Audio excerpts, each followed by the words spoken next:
Seguimos esta noche en Minuto Uno analizando la realidad, ¿eh? ¿Cuántos relatos que se caen en estos últimos tiempos en la República Argentina? También relatos futbolísticos en relación a lo que muchos hoy están lamentando, ¿no? De la caída de la selección nacional de fútbol. Pero a veces, como muchas veces lo hemos dicho, es necesario que los relatos se caigan para saber dónde estamos parados. Como se han caído los relatos económicos de este gobierno, que ayer veíamos cómo el nuevo presidente del Banco Central de la República Argentina, Luis Caputo, alegremente decía, sin que nadie se ponga colorado, que bienvenida la corrida cambiaria, bienvenida la crisis cambiaria, que no había mal que por bien no venga, porque producto de esa crisis habían podido ir al Fondo Monetario Internacional y bienvenida a la devaluación. Se olvidan del costo social que todo eso ha producido en la República Argentina y que está golpeando ya en las cifras de desempleo que se conocieron hoy, en cómo aumentan diariamente los precios y cómo, diríamos que en todo caso, lo que Caputo tendría que decir como otros integrantes del gabinete es que no pudieron manejar la coyuntura económica y que como manotazo de ahogado tuvieron que recurrir al Fondo Monetario Internacional. Y vimos cómo se le cayó de un día para el otro el relato al gobierno. Ese relato que nos vendía la lluvia de inversiones, la luz al final del túnel, el segundo semestre. Pero fíjese, porque anoche lo decía también acá Carlos Heller, y tiene razón en el razonamiento que Carlos Heller hacía anoche. Seguramente, con la ayuda del fondo, con la nueva calificación de país emergente, de la comunidad internacional, que les sirve que Argentina se siga endeudando, que siga prendida a los organismos internacionales, el año próximo van a crear un nuevo relato y van a decir, miren, hemos hecho este sacrificio, un poquito más porque ya lo mejor está por venir. Van a volver a instalar ese relato, ¿eh? Por eso hay que estar atento, como yo siempre les digo, a la realidad. No hay que dejarse ya más en la Argentina de hoy, dejarse atrapar por ningún relato. Suelen ser dolorosos los golpes, pero hay que toparse con la realidad, porque de los deseos no se puede vivir. La realidad es la que está todos los días y es la que hay que atender. La realidad es la que hay que tratar de revertir para desde esa situación empezar a mejorar como sociedad, como país.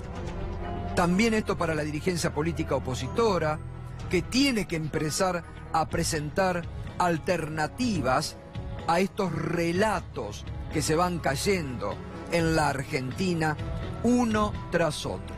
Fíjese en esto que estamos hablando, que ahora vamos a seguir hablando, de las sociedades offshore. Nos han querido creer, nos han querido hacer creer que son positivas. Hasta eso han naturalizado el macrismo y Cambiemos, para disimular todo ese entramado que ellos tienen y que ahora está saliendo a la luz. Ahora entendemos por qué la urgencia del blanqueo y por qué las presiones del presidente sobre la Cámara de Diputados para que incluyan familiares en ese blanqueo. Ahora entendemos la necesidad que tenía el hermano del presidente frente a esa sociedad que no tenía declarada en el exterior y que después la ley de blanqueo le permite reingresar el dinero, blanquear y decir ya está, lo que escondió durante tantos años. Por eso es importante en la Argentina de hoy estar muy atentos y cada vez más a la realidad y no permitir que nos sigan construyendo relatos que muchas veces la sociedad ha comprado. Cuando existe odio, cuando existe revanchismo, cuando se ilusionan con algunos relatos que después caen y aflora esto que estamos viviendo hoy en la Argentina, que es esta dura realidad económica. Y fíjese, ahora lo vamos a... Está Miguel Santín también aquí esta noche con nosotros, una experta en el tema previsional, cómo trataron de vender el blanqueo, que el blanqueo era para ayudar a los jubilados, que el blanqueo era para beneficiar con ese cuento de la reparación histórica a los jubilados. Los han saqueado a los jubilados, les han rebajado los haberes y ahora van por el Fondo de Sustentabilidad de la ANSES, como han acordado y como han firmado en la propia carta de intención del Fondo Monetario Internacional. Miren cuántos relatos nos han metido en estos 2 años y medio, pero por suerte la realidad está aflorando. Suele ser dura, pero hay que toparse con la realidad para reaccionar y para ver qué es lo que tenemos enfrente. Nos vamos a seguir aquí en el debate. Lo sumamos a Miguel Santín. ¿Qué tal? Buenas noches. Estábamos hablando de, y lo decía recién aquí Juan Valerdi, ¿no? Cómo hay que relacionar todo con todo y cómo buscaban el blanqueo con el cuento de la reparación histórica y después terminan blanqueando estas empresas offshore. Más o menos como IPF. ¿Vos te acordás? En la época de Menem vendimos IPF para pagarle a los jubilados, ¿no? Es decir, acá, bajo el título de la reparación histórica se hizo el blanqueo. Es decir, tenía la excusa que íbamos a mejorarle a los jubilados la calidad de vida y en definitiva llevábamos atrás, es decir, como caballo de Troya, es decir, todo lo que significaba el blanqueo. Pero no solamente llevaron eso, digamos, lo del blanqueo, se inició ahí la verdadera reforma previsional. Es decir, habilitaron la venta de las acciones, derogando una ley que había votado el Congreso, que, digamos, declaraba que las acciones que tenía el Estado, las empresas, es decir, para poder venderse tenían que pasar por el Congreso y necesitaban 2/3. Es decir, bajaron la jubilación, digamos, para aquellos que no juntan los 30 años de aporte, se la bajaron al 80% del mínimo. Subieron la edad jubilatoria de las mujeres a 65 años para aquellas que no alcanzan los 30 años de aporte. Y uno dice, bueno, está bien, no alcanzan los 30 años de aporte. ¿Sabes cuántas mujeres no alcanzan los 30 años de aporte? El 90% de las mujeres que llegan a los 60 años. El 90% de las mujeres que llegan a los 60 años no alcanzan los 30 años de aporte. El 50% de los hombres que llegan a los 65 años no alcanzan los 30 años de aporte. ¿A dónde van? A esta famosa PUAN, que es el 80% de la mínima. Entonces digo, la realidad es que el sistema previsional argentino era un sistema inclusivo, es decir, que donde vos le permitías a aquellas personas que habían trabajado toda su vida, pero que no habían tenido la suerte de tener aportes, porque la realidad es muy difícil imaginar que alguien llega a los 65 años y no habrá trabajado nunca. Es decir, la diferencia y ahora es que vienen, algunos hacen aporte y otros no lo hacen. Y ahora vienen por el Fondo de Sustentabilidad. Y ahora vienen por el fondo, que, digamos, y es muy importante que la gente tome conciencia de esto, porque la realidad del fondo es la garantía no de los que están jubilados, de la garantía de los que se van a jubilar. Es decir, es esa masa de plata. Vos ten en cuenta que en el 2008 esa plata, esa masa era de 28.000 millones de dólares. Es decir, cuando se fue el gobierno de Cristina había 60.000 millones de dólares. Es decir, casi el doble, digamos, de un poco más que lo que le está prestando el Fondo Monetario Internacional a la Argentina. Esa masa de plata es, digamos, para todos estos timberos, es una cosa fenomenal, digamos. No pueden imaginar tener 60.000 millones de dólares puestos ahí y no tocarlos. Entonces digo, es una gran tentación, no para los tipos que están pensando cómo generan la equidad, la progresividad en el sistema argentino, sino cómo se lo pueden afanar, digamos. Entonces digo, en ese esquema, es decir, por eso lo incluyeron, digamos, en la reparación histórica. Y lo terrible es que muchos, digamos, bloques que se consideran opositores a este gobierno, lo terminaron votando con una facilidad casi fenomenal. Digo, y hoy tendrían que tomar conciencia de esto y volver para atrás por esa decisión. Me parece que era muy importante la sesión del otro día en el Congreso, es decir, tratando de que estos temas vengan al Congreso, pues si ahora, no es fundamental, sí, ¿no? Paco Durañona, intendente de San Antonio de Areco, y estamos hablando, ¿no?, de esto. Bueno, yo decía recién el relato, cómo nos decían cuando cuando ellos denunciaban a flat trading, el presidente incluso salió a decir que eran hasta positivas las sociedades offshore, y ahora vemos que hay prácticamente un gobierno que todos prácticamente tienen alguna offshore, ¿no? Y lo que esto significa también como engaño, digo, porque también eso que el presidente todos los días dice, la responsabilidad, el dinero, ¿cuánta plata se va por ahí, no? Sí, acá creo que hay dos cuestiones clarísimas, vos recién lo explicabas en tu editorial, vinculadas a lo que se está viviendo en la Argentina desde la campaña de 2015 hasta ahora. Primero, una sarta de mentiras y falsedades extraordinarias, pocas veces vista, por lo menos en este tiempo de vida democrática de los últimos 15 a 20 años. Es difícil encontrar semejante sarta de barbaridades y de falsedades, que fueron todos los eslogans de campaña de Mauricio Macri y de María Eugenia Vidal desde el 2015 hasta hoy. Hicieron exactamente todo al revés. No es que no hicieron lo que dijeron. No hicieron lo que dijeron que iban a hacer, y lo poco que hicieron es exactamente al revés de lo que prometieron que no iban a hacer. Es decir que esto ya no merece mayor explicación, porque el ciudadano no es tonto, no come vidrio. Se da cuenta inmediatamente de las mentiras a las que fueron sometidos. Y en el otro lugar, las contradicciones terribles respecto a todas las críticas que nos achacaron durante los últimos años del gobierno de Cristina. Todo lo que criticaban y todo lo que ellos proponían como una salida elegante, nadie va a pagar más ganancias, el 82% móvil, que no se iban a tocar los fondos del ANSES, que no se iban a aumentar las tarifas, realmente es escandaloso. Una estafa como nunca antes se había visto. Y aprovechando lo que recién estaba mencionando, sobre la inclusión previsional, que fue extraordinaria, en el interior, en las provincias, en los municipios, en los territorios, claro, viniendo de época de dictaduras primero, luego pasamos por la hiperinflación, las privatizaciones en los 90. ¿Cuántas mujeres y hombres que se dedicaban a trabajar cuando asumió Néstor Kirchner en el 2003 tenían trabajo en blanco? Estamos por arriba del 40% de trabajo informal. Es decir, que no es que no hicieron los aportes porque no querían trabajar, trabajaban de manera informal.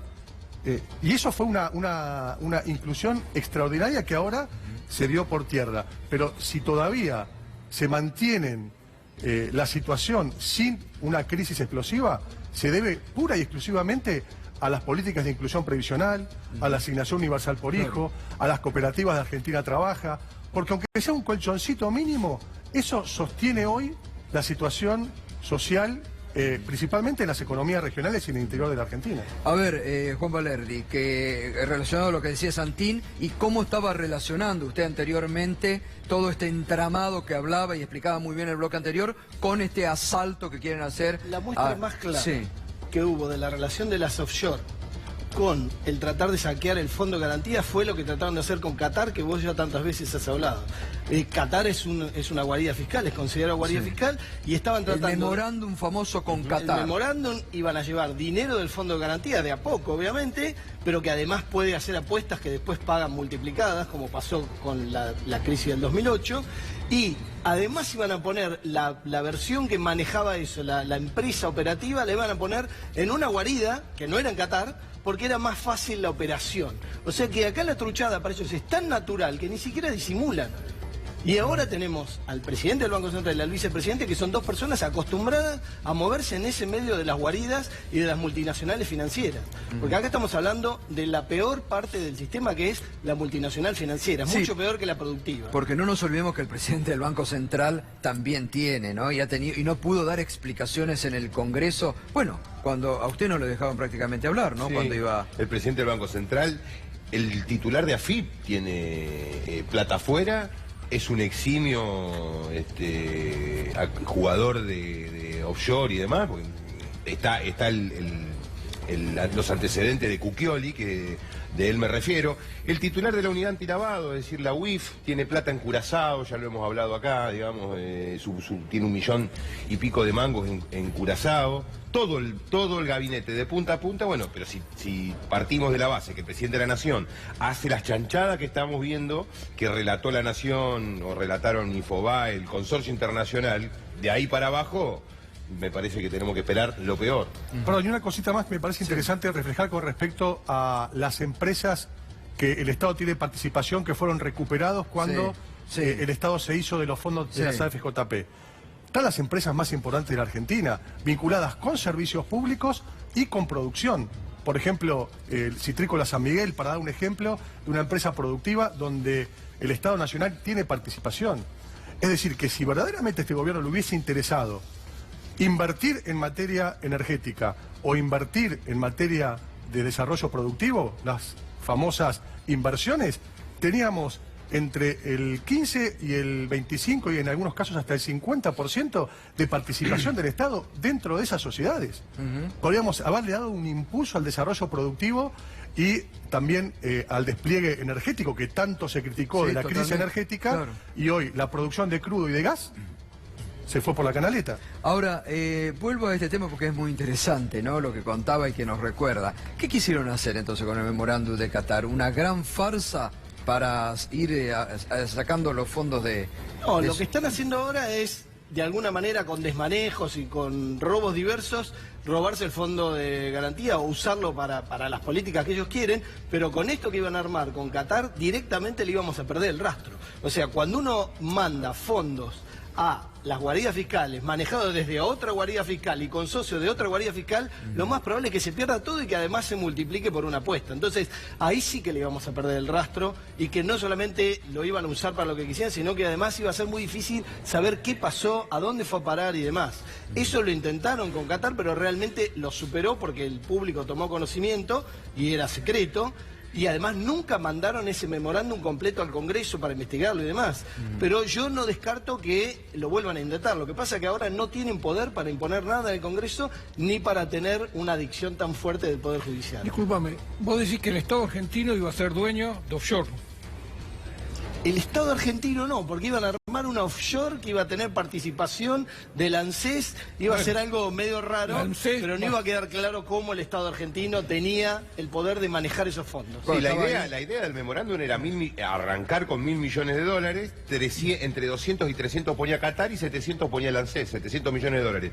Esos 1.000 palos los iban a poner en una sociedad offshore que, como dice Juan, no se sabe quién, imposible, digamos, controlar, con lo cual no dudo que eso también iba a generar los negocios personales de los tipos que estaban promoviendo la firma del memorándum. Pero te aclaro una cosa, cuando vos jugás en ese nivel de bolsa y de timba internacionalmente, con 700 millones de apuesta, vos podés llegar a perder muchísimo más dinero porque se multiplica, que es lo que pasó con todas las cosas que inventaron para la crisis del 2008, que es una pirámide, donde vos estás apostando 700, pero contra algo que por ahí te hace perder 10.000. O sea que no era solo esos 700, porque en el fondo estabas vos como responsable desde el ANSES. Claro.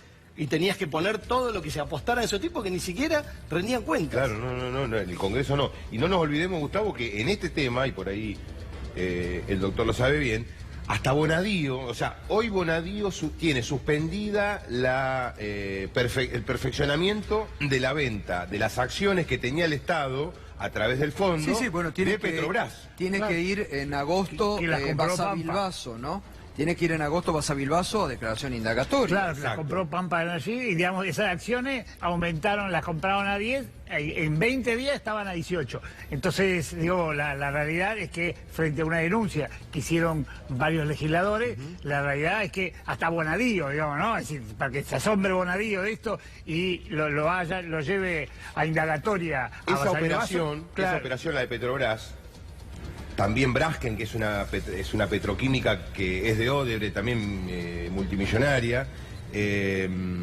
fueron posibles por el artículo que metieron en la ley de reparación histórica. De reparación histórica, exacto. Relajaron todos los controles que tenía que tener el Estado para poder vender las acciones. Antes tenía que pasar por el Congreso, 2/3 de las dos cámaras. Ahora, en ese caso de las acciones, hoy estamos absolutamente expuestos porque ante la decisión de una de las compañías, que recién Paco hablaba de una citrícola, pero puedo hablar de Banco Macro, de Clarín, de Cablevisión, de Cablevisión, de Transportadora del Norte, Transportadora del Sur, Fenosa. La realidad, las principales empresas, digamos, en definitiva, el Estado tiene participación, y una de las cosas que están preocupados y por lo cual, digamos, quieren salir de esto, es porque el Estado le puede poner directores en las empresas. Entonces, por supuesto que este gobierno no le pone directores, pero digo, un gobierno popular, de características populares, seguro que le pone directores y controla la cadena, ¿no es cierto? Pero perdón, como contracara de eso, yo recuerdo porque trabajé y recién se fue el doctor Nissen y Rodolfo, que estaba en la IGJ, se debe acordar bien, la exigencia de Cristina para la participación de los directores en representación del Estado en cada una de esas empresas y las peleas que había con los directores que representaban a los accionistas privados, porque el impulso que se pretendía era justamente desarrollar inversiones, industrializar la ruralidad, apostar al desarrollo energético, en comparación con lo que está sucediendo hoy, que ni siquiera sabemos quiénes son los directores que representan al Estado, que son empresas que son de todos los argentinos. Realmente la diferencia es extraordinaria. La realidad que no los ha nombrado, pero digo, el hecho es que vos imaginate qué importante sería tener hoy directores en Edenor, en Edesur, en Metrobras, digamos, cuando está pasando todo el tema de las tarifas, tener directores ahí adentro es sumamente importante. Sin embargo, ¿por qué lo han sacado? Claro, bueno, por eso. Porque no quieren que los controle, porque además es un Estado que quiere estar ausente y no controlar nada. Exactamente. Sí, Juan, ¿qué quería agregar? Una cosa que parece desconectada, pero está conectada con todo este proceso que están intentando de vender las acciones de estas empresas muy importantes de la Argentina, es la noticia de ayer de que somos mercado emergente. Esa noticia de que ahora somos emergente le habilita a un montón de gente a nivel internacional a poner plata para comprar de las empresas líderes de Argentina, entre las cuales están las que están en el Fondo de Garantía. Esto no es una buena noticia para el país, sino una buena noticia para los que quieren jugar en la ruleta de la Argentina, estando cubiertos de que no se están metiendo en un mercado fronterizo. Pero fíjense lo que dijeron, lo vamos a hacer en mayo del 2019, dijeron, los vamos a incluir, pero no se les vaya a ocurrir poner algún tipo de control de movimiento de capitales, pues si no, no lo hacemos. Esa fue la razón por la cual salieron. Dictando normas. Nos sacaron por eso, por el control de capitales, digo, por la salida del control de capitales nos sacaron de país emergente. Mariano Kestenboim, ¿qué tal, Mariano? Buenas noches. Bueno, para el gobierno, ahora estamos en el mejor de los mundos nuevamente, estamos como país emergente, Caputo volvió el relato, Caputo logró controlar. No, a ver, también Duhovne salió a decir que vamos a tener 2 o 3 meses malos, contradiciendo al propio presidente, que decía que lo peor ya había pasado. No, yo creo que vamos a tener claramente un semestre muy malo, el segundo semestre de 2018 claramente va a ser negativo. Estamos en un proceso de regresión distributiva fenomenal, porque cuando tuvimos la crisis de 2001-2002, había un nivel de desocupación, de pobreza, de indigencia altísimo. 2015 la situación era de plena actividad. El nivel de desempleo que hoy salió, que estamos en el 9,1% de desempleo, es un nivel relativamente alto en relación a ese momento. En 2015 estábamos en el 5,9% de desempleo. Ya aumentamos un 70% el desempleo. Es un problema grave. Y vamos a avanzar en un proceso de cada vez más inflación, y es una inflación que repercute mucho más en bienes y servicios de consumo insustituible. Entonces, si la inflación que dice el INDEC fue el 12%, fue a nivel general, pero para los sectores más humildes, que tienen una porción de su ingreso mucho más importante en estos productos, la inflación es mucho mayor. El 15% de ajuste por paritarias es miserable. La inflación del año va a rondar el 30% si no hay cambios metodológicos de medición, porque la alarma que disparó el INDEC ahora... Decís vos.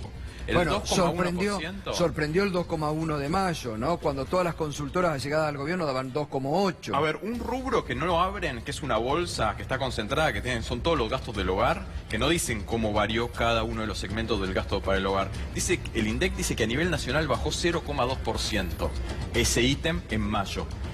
Cuando el agua aumentó un 26%, la electricidad no creo que a nadie le haya bajado, el gas tampoco le bajó a nadie. ¿Cómo llegan a ese resultado? Es un misterio, porque hay un oscurantismo detrás de esas estadísticas que no dicen cómo pondera cada uno de los ítems. Ahora, Mariano, es interesante también, vos que hace muchos meses que venís aquí, te invitamos por no solamente tu conocimiento, sino por tu seriedad, cuando el otro día Clarín decía, el sábado pasado, ¿cómo es que se nos vino la crisis encima y nadie la vio venir? Bueno, por suerte aquí, entre ellos Mariano y muchos otros economistas, vienen anticipando desde hace tiempo esta realidad. Ahora, estos que tratan de vender este relato, que con esta calificación de emergente se solucionan todos los problemas para la Argentina.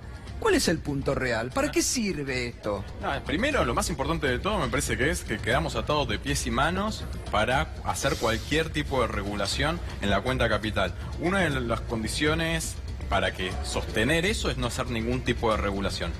El problema que tuvo la economía argentina, el más grave, y por eso cuando subió un poquito la tasa de Estados Unidos, acá fue un problema gigantesco, cuando el resto de las economías de la región no fue así, fue justamente que no teníamos controles sobre los capitales de golondrina. Vienen al país y se van como quieren sin ningún tipo de condición. Entonces, lo que produjo fue un desequilibrio y eso llegó para quedarse. Entonces, en este escenario, pensar que la economía argentina va a seguir avanzando es realmente de ilusos. Así como lo decíamos, yo lo dije en TN, en otros canales del oficialismo.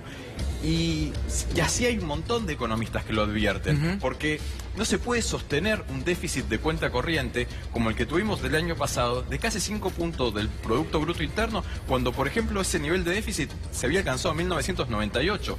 Fue el más alto de los últimos 20 años. Es muy difícil sostener este proceso. Hoy se salió el dato de la balanza comercial.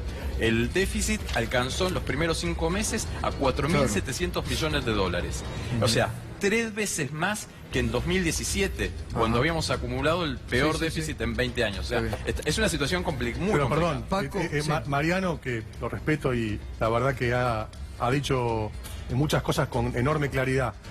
Lo cierto es que lo que está sucediendo ahora, además de haberlo anticipado algunos economistas, se dijo en la campaña de 2015. Lo dijo Cristina cuando se despidió aquel 9 de diciembre con la Plaza de Mayo repleta. Hay que escucharlo. Es realmente sano escucharlo, porque cada una de las cosas que se dijeron durante la campaña, las cosas que dijo Daniel Scioli en aquel famoso debate y principalmente lo que dijo Cristina en esa despedida, es todo lo que está sucediendo hoy. No es que tuvieron que venir los gurúes para alertar de algo que era muy difícil de percibir. Realmente hubo una pesada herencia. ¿La pesada herencia cuál era?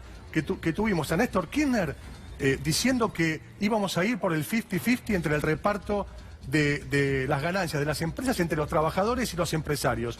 Y hoy están discutiendo los sindicatos a ver cómo sostienen el empleo cuando estamos perdiendo más de casi 70.000 puestos en la industria. ¿Cómo está impactando en la realidad de los municipios? Digo, a nivel social. A nivel social. Está todo parado. No existen los municipios para este gobierno porque no nos tiene que sorprender. Nos está gobernando un partido vecinal porteño, unitario y centralista, con una clara visión unitaria y centralista. Desprecian a las provincias, a quienes solamente convocan para apretarlos a cambio de distribución de algunos recursitos, le saquean la plata a los jubilados y a las mamás de la asignación universal por hijo. Y lo que dijo el compañero es gravísimo. Las mujeres no se pueden jubilar más, las amas de casa. Las mujeres, las que estuvieron el otro día movilizadas y que plantearon tan fuertemente su derecho, que fue una revolución extraordinaria para la Argentina, también tienen que movilizarse, porque ahora las amas de casa no pueden jubilarse más. Ahora, por ejemplo, ustedes Eso impacta terriblemente. Sí. Una ama de casa hoy no puede pagar el gas, no puede pagar la electricidad. Sí, está clarísimo. Ahora digo, hay una demanda de trabajo extraordinaria. Paco, ustedes están, por ejemplo, en el medio de una zona agrícola muy importante de la provincia de Buenos Aires. Y es uno de los sectores más poderosos en este momento a nivel económico, ¿no? El campo, toda la producción. ¿Derrama algo o no derrama nada? Partamos de la base que la provincia de Buenos Aires tiene un problema de concentración de la tierra en muy pocas manos, a diferencia de lo que sucede en otras provincias donde sí existen los campesinos o las chacras. Acá la mayoría es grandes extensiones de producción. Y la verdad que la única discusión que se ha dado en materia de producción agropecuaria tiene que ver con una cuestión de rentabilidad, es una discusión mercantilista. No se discute para nada cómo se le agrega valor a la producción. Cuando estábamos avanzando en un desarrollo de parques industriales, se frenó por completo. Los 135 municipios de la provincia de Buenos Aires y los casi 2.000 municipios de la Argentina, todos tienen que tener sus parques industriales. Bueno, hay parques Todos. industriales que están cerrando, como el de Villa Flandria por la crisis textil. Digo, un parque industrial que cierre, bueno, ya está hablando de un problema fuerte, Por ¿no? supuesto, porque no existe ningún... La única política vinculada con la producción tiene que ver con producción primaria y con concentración de riqueza en manos de pocos. No se habla de industrializar la ruralidad, no se habla de valor agregado. Las economías regionales, ¿se acuerdan lo que decían en las campañas de las Sí, economías sí, sí. regionales? Que nosotros lo estábamos destruyendo. No sé, hoy no...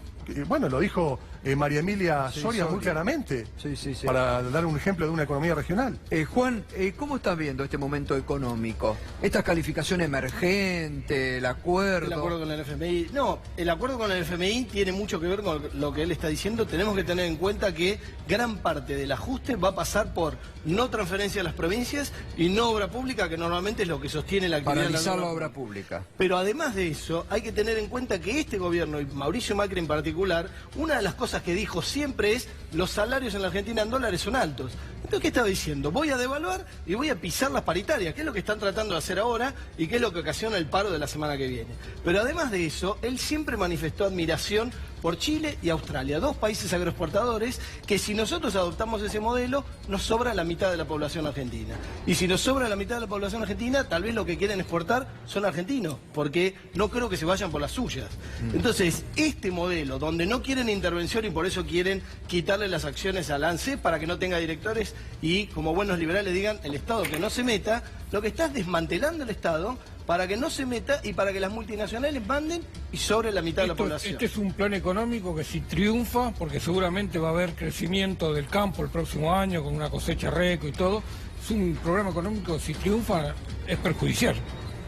Yo no creo que puedan hacer magia para que el año que viene se revierta la destrucción del mercado interno que están ocasionando ahora con la suba de las tarifas, con la pisada de las paritarias, con la suba del dólar y demás. Yo creo que el mercado interno el año que viene no lo pueden reflotar y para mí sería muy raro que el gobierno gane una elección el año que viene. Realmente me convertiría en un tipo pesimista que hasta ahora no lo soy. Miguel, ¿cómo Eduardo. se puede... Eduardo, perdón. Miguel Fernández Pastor, me quedé, porque te iba a preguntar, el otro día, no sé si lo viste el viernes. Cómo Sí, se lo vi, emocionó, se estaba... quebró. ¿Cómo se puede hacer para salvar? Porque daría la impresión que no hay, digamos, ningún... Ya con la reforma previsional del Congreso ya le dieron los instrumentos para que ahora el gobierno se lance en el ANSES y saque todo. ¿Cómo se puede parar La eso? realidad se puede parar con la misma forma que el otro día también se movilizaron las mujeres, digo, o la misma forma que se movilizó la sociedad a fin de año intentando parar la reforma previsional, pero que en definitiva no paró la reforma previsional, pero paró la laboral, por lo menos. Es decir, esa fenomenal movilización paró que no se empezara la laboral. Digo, la realidad se para solamente con la movilización, pero tomando conciencia de que esta no es una movilización de jubilados.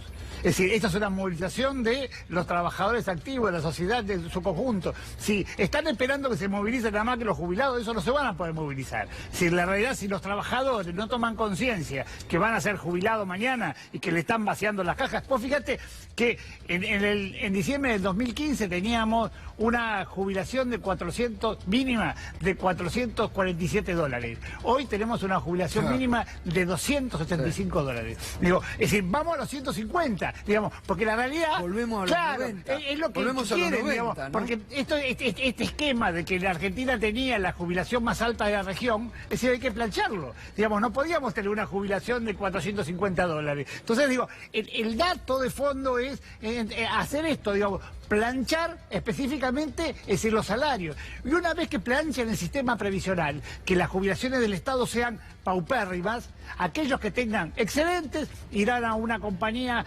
privada, de una FJP de privada, y guardarán parte de sus ahorros, y el resto de la sociedad que se jorobe. Digo, esto es un país para 10 millones de habitantes, los otros 35 van a quedar afuera. ¿Sabes? El presidente de la Unión decía bien, digamos, si vos mirás hoy la tasa de pobreza, es decir, los adultos mayores en la Argentina, solamente casi el 8% son pobres. ¿Por qué digamos, porque tenemos el 98% de cobertura, pero esa cobertura se va agotando, porque en la realidad los nuevos no se pueden jubilar, entonces como los nuevos no se pueden jubilar, es decir, esa cobertura que teníamos que permitía que los adultos mayores tuvieran algún grado de dignidad, nosotros se lo estamos quitando. Qué bárbaro. ¿En qué quedó la denuncia que presentó contra Sturzenegger? Y estoy esperando que me llamen a ratificar. No, eso me parece que va a andar, demasiada... ¿En qué juez cayó? Rafecas. El juez es bueno, el fiscal es una porquería. ¿Quién es el fiscal? Gerardo Policita. Espero que la gente, digamos que se esté atenta a eso. Como dice Santín, es decir, vamos a sacar las leyes por la movilización popular, vamos a frenar iniciativas por la movilización popular y también vamos a tener algunos resultados en la justicia a la medida que la sociedad se involucre. Si no, no va a ser, si no nos van a seguir pasando por arriba. Por eso me parece que todas estas últimas semanas, lo que pasó a fin de año, en general lo que está pasando durante el año, creo que hay una sociedad muy movilizada, hay una dinámica social muy interesante que me parece que tiene que perdurar, ¿no? Porque si no, después sabe qué va a pasar, Gustavo, y hago una conclusión respecto de lo que estaban diciendo. Vamos a terminar nuevamente con el gabinete, con figuras como Francisco Cabrera, que es un tipo que viene de la timba financiera, presidente de una FJP, de las que le robó a los jubilados en los 90, que lo ponen como ministro de la producción. Jamás en la vida manejó una fábrica, un emprendimiento productivo ese hombre. Lo único que supo hacer, y más o menos, era la timba, la bicicleta, estas cosas. Nos van a seguir manejando eso si la sociedad no se planta. Ahora, hoy el presidente les agradeció, no sé si tenemos ahí la posibilidad de escuchar, pero hoy les agradeció los servicios prestados, ¿Ah, sí? ¿no? A Pancho Cabrera. Ah, le dieron una medalla, sí, me enteré. Tenemos ahí para escuchar lo que dijo Macri, porque es habitual, no es habitual que hable, pero dijo, Pancho ha hecho una muy buena tarea, y sobre Aranguren dijo lo siguiente. Ahora quiero referirme a Juan José Aranguren. Como diríamos en el barrio, le tocó bailar con la más fea. Porque si ha habido una política pública equivocada en el gobierno anterior, ha sido la política energética. Cuando nosotros salimos de ese lugar, hoy tenemos un sistema que empieza a funcionar, todavía nos faltan cosas, pero bueno, esta primera etapa fue muy dura. A él le tocó lidiar con ser el portador de las malas noticias para los argentinos, de los aumentos de las tarifas, para que volvamos a pagar los mismos precios, algún día, todavía no estamos en ese lugar, que se pagan en los demás países de la región y del mundo, porque la energía es cara y que no hay que enojarse con el ministro que les dice que las cosas tienen un valor. Bueno. La energía es cara, ¿eh? Yo creo que están convencidos. Anticipo que van a seguir aumentando, ¿eh? Yo creo que están convencidos, realmente esto para mí es muy preocupante, están convencidos que están haciendo las cosas bien. No hubo ahora un momento donde dijeron, paremos la pelota que estamos yendo por el camino equivocado. Si lo exponen al presidente, hay que avisar, alguien le tiene que avisar al presidente que lo están llevando a un precipicio sin salida. Si lo exponen al presidente en este momento a decir semejante cosa, realmente ellos están convencidos que van por el buen camino. Por eso hablan tanto de la pesada herencia, porque para ellos la pesada herencia es jubilaciones más altas de América Latina, la inclusión previsional, que los trabajadores le estén discutiendo el 50-50 a los empresarios. Eso es una pesada herencia. Bueno, pero Javier González Fraga lo dijo con todas las letras, ¿no? Eso era una ilusión. Se la habían creído. Eso, claro, eso era una ilusión. Ahora hay que volver a los que sigan siendo pobres, que no tengan aspiraciones de subir en la escala social, que no tenga un laburante la posibilidad de un televisor o de un celular auto. Quería González Fraga, digamos, o sea, hablaba de celulares. Digo, lamentablemente daría la impresión que el esquema de país va hacia ese. Un gobierno de ricos para ricos, nada más. El que no está dentro de ese combo, ya es así, siento. Es así, no es que va hacia eso. En los territorios... Porque digo, la energía más cara, ustedes ahí en San Antonio de Areco, lo vimos acá ayer con los sectores productivos de la ciudad de Rosario, está quedando la lona, panaderías, comercios, pero no sé qué lo pasa. que dijo Bernal el otro día acá. En este año, Caputo y Milling llevan ganado 11.000 millones de pesos. en el primer trimestre del año. Así que la ganancia extraordinaria que están acumulando estas empresas no tiene ninguna lógica con las tarifas que se además están cobrando. distribuyeron, porque una cosa es que las empresas ganen, sí, no las invirtieron. Lo que pasó acá es que distribuyen, claro, están distribuyendo a lo loco, y por eso es una de las razones por las cuales Macri no pone directores en esas compañías, digamos, es decir, para que no que controlen la inversión.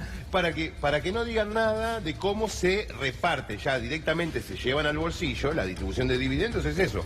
Las ganancias son de 11.000 aparte, pues estamos hablando de trimestres, no es que estamos hablando de que Nicolás Caputo con Central Puerto ganó 7.000, más de 7.000 millones en el primer trimestre. Pero además acá ya se ha hablado, que Macri diga esto en este momento, siga insistiendo con las malas noticias, con que no se podía pagar bajo algo que cuesta mucho más.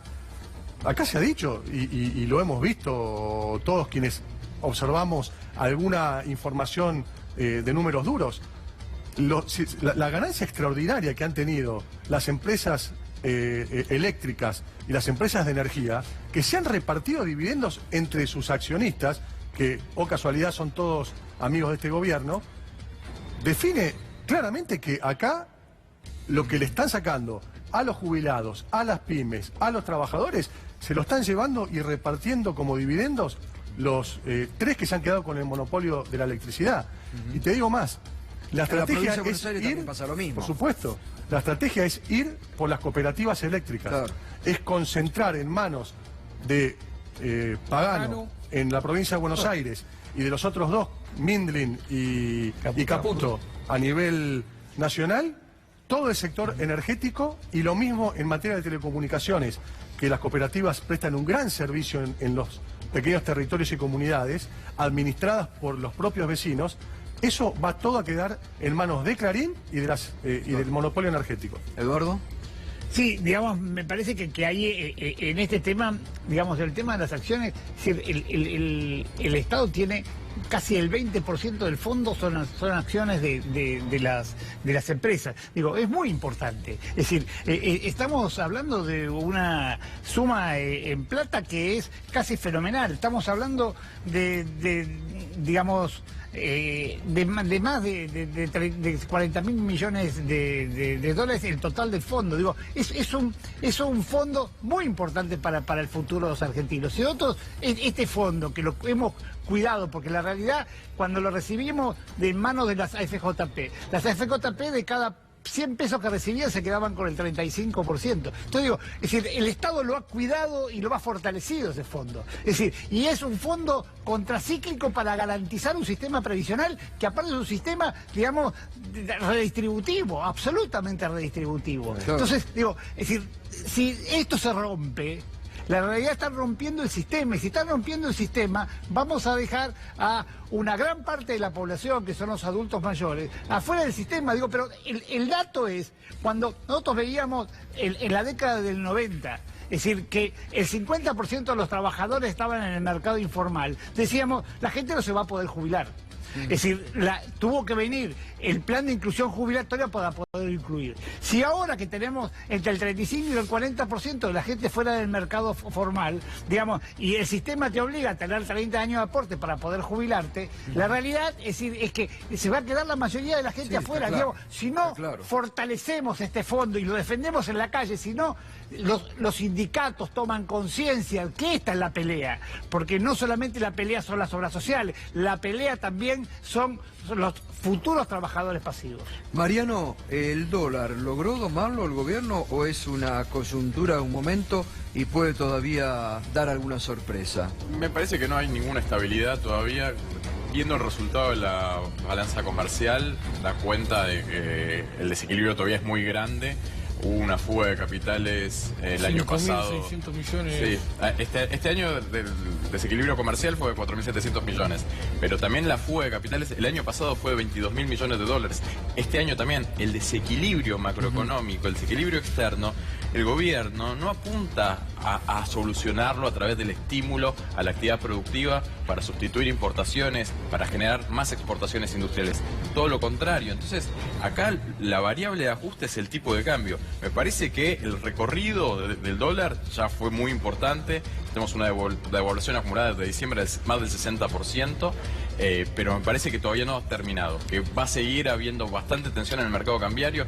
De hecho, a pesar de que estamos recategorizados a mercado emergente, el dólar hoy estuvo muy demandado, apenas bajó 25 centavos. Yo creo que las jornadas van a seguir siendo muy tensas, a pesar también de los recursos del Fondo Monetario Internacional. Ahora, eso, ¿es bueno que el fondo haya dado recursos? Por un momento decían no vamos a garantizar la fuga de capitales. Ahora dan recursos justamente para que estabilice, digo. El Fondo Monetario siempre asistió la fuga, la salida de las empresas grandes que quedaron rezagadas o que estaban jugando hasta el último momento. Lo hizo en el 2001, trajo 20.000 millones para financiar la última parte de la fuga de los que se quedaron hasta el último momento, y nunca estuvo para realmente ayudar a un país a desarrollarse.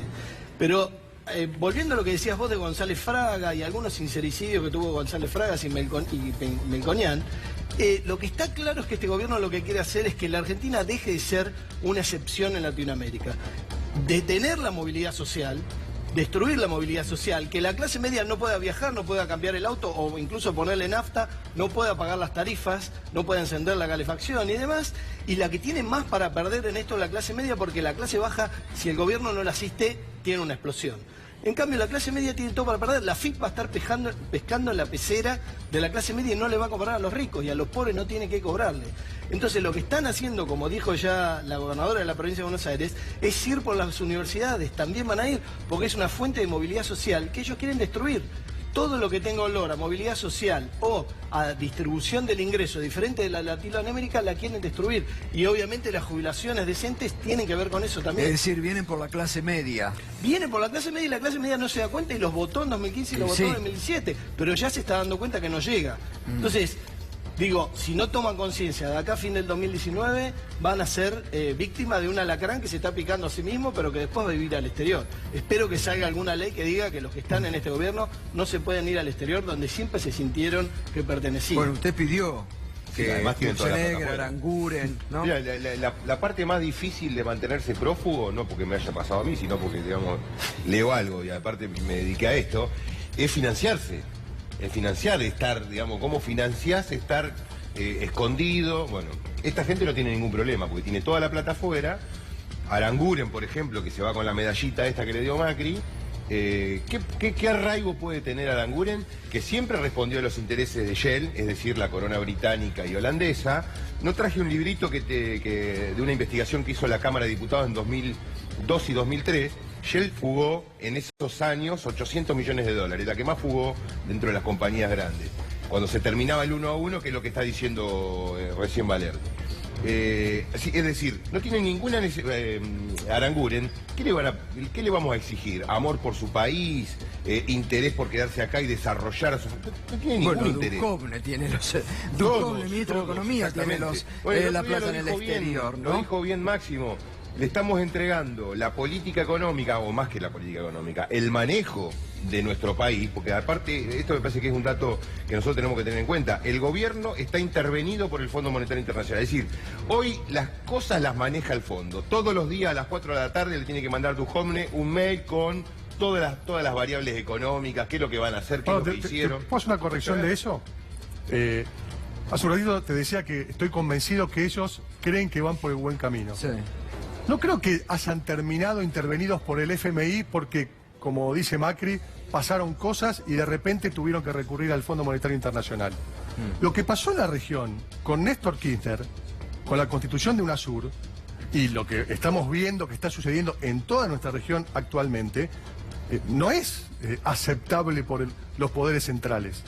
No es aceptable, menos en un continente con tantos recursos para poder aprovechar de parte de esos poderes centrales. Estaba planificado desde el principio terminar en este lugar. Caputo lo dijo ayer. Caputo dice, bienvenida a la corrida cambiaria. Lo mejor que nos pudo pasar fue la corrida cambiaria. Lo fueron a Por buscar. esa corrida pudimos ir al Fondo Monetario Internacional. Melconian en algún momento dijo, una hiperinflación a veces viene bien para hacer un ajuste. Sí. Así que no les extrañe que estén preparando una hiper para poder ir a la dolarización, que es lo que tenían. Pero si no, la reforma previsional fue parte de este plan. Fue la receta previa que le exigió el Fondo Monetario Internacional para poder llegar con esta tranquilidad y ahora nos meten la reforma laboral. ¿La dolarización es lo que se viene? No, me parece que eso sería demasiado. Pero, a ver, esto que dice Juan, hay muchos que están especulando o están el rum de lo que se puede la venir. dolarización te la piden siempre las multinacionales y los tipos que están ligados al exterior, que son ellos, básicamente, en este caso. Aparte de las multinacionales, los bancos grandes y demás. Ahora, vos me decís, hoy la llevan al Congreso y puede salir ni de casualidad. Pero si vos forzás una hiper y una situación extrema política y le decís y económico y social, le decís a los legisladores que si no votan eso, explota el país, podés llegar a forzarlo y además tenés ahora la excusa de que te lo impone el FMI. Entonces yo creo que lo tienen en mente, pero tienen que buscar la forma de forzarlo con un incendio. A ver, perdón. Ya está muy complicada la situación porque ahora, después de esta movida del tipo de cambio, el que apostó a pesos perdió muchísimo. De vuelta, el ahorrista medio está pensando en dólares. Toda la economía se está dolarizando nuevamente, avanza la dolarización completa de los ahorros, de los activos de las empresas, los activos de los bancos. Está avanzando muy fuerte ese sentido y las empresas que invirtieron, aconsejados por los economistas del establishment, oficialistas, ahora tienen que pagar sus cuentas al exterior en dólares que son mucho más caros y el mercado interno cayéndose.